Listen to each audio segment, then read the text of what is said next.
kile kinachoonekana kama kuongezeka kwa mvutano mkubwa wa kijeshi kati ya Israel na Irani. Irani imezindua ombi lake la kwanza la makombora ya masafa marefu yaliyolenga miji mikuu ya Israel, Tel Aviv, huku mapigano yakiingia siku ya 9 mfululizo usiku wa kuamkia Juni 21 mwaka 2025.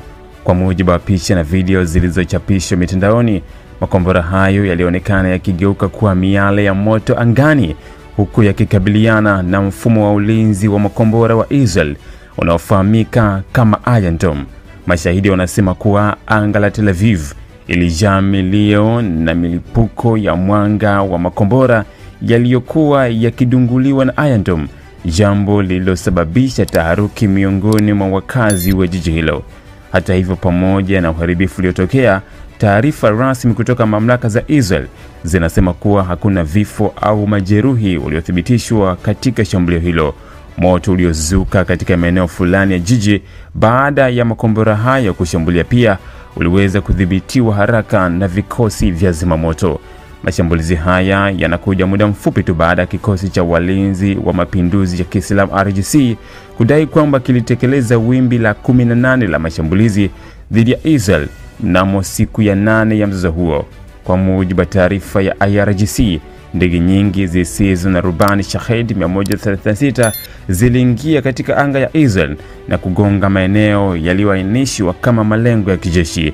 Hata hivyo, Israel hajathibitisha madhara halisi ya mashambulizi hayo ya ndege zisizo na rubani. Kwa kujibu mashambulizi hayo, jeshi la Israel limesema kuwa limeanzisha mashambulizi ya angani dhidi ya maeneo ya kuhifadhi makombora na vituo vya uzinduzi katika mji mkuu wa Iran, Tehran.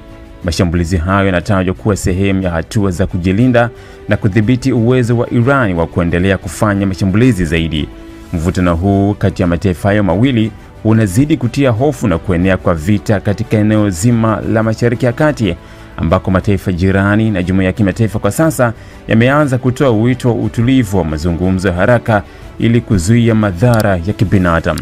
Hadi sasa pande zote mbili zimeendelea kubadilishana maneno makali, huku kila mmoja ikisisitiza kuwa inalinda usalama wa taifa lake. Hali bado ni tete na dunia inatazama kwa wasiwasi mkubwa kile kinachoweza kuwa mwanzo wa mzozo mkubwa zaidi wa kijeshi katika eneo hilo.